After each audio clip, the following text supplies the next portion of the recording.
अस्सलाम वालेकुम, मैं हूं मखदूम शहाबुद्दीन और आप देख रहे हैं अब बात होगी। नाज़रीन इकराम, इस वक्त तमाम नजरें मुल्की सियासी मंजरनामे पर है।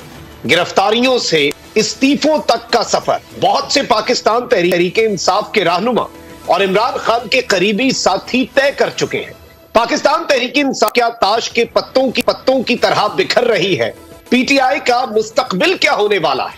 मुस्ताफी अरकान क्या इमरान खान के लिए अब एक मुस्तकिल खतरा बन चुके हैं? ये सारे सवालात हैं, लेकिन यहां पर एक जानिब ये सब कुछ हो रहा है तो वहीं दूसरी जानिब जहांगीर तरीन भी एक्टिव है और बहुत से ऐसे लोग जो सियासी दावपेच समझते हैं वो भी इस वक्त एक्टिव हो चुके हैं। ये सियासी राब्ते, ये फुर्तियां, ये आनिया जानिया क्या रुख इख्तियार करेगी पाकिस्तान की सियासत, इस मामले पर भी बात करेंगे। और प्रोग्राम के दूसरे हिस्से में पाकिस्तान की मईशत और पाकिस्तान में इस वक्त क्या हालात हैं, अशियाए खुरनोश की कीमतों में कुछ कमी भी हुई है, उस पर भी बात करेंगे प्रोग्राम के दूसरे हिस्से में।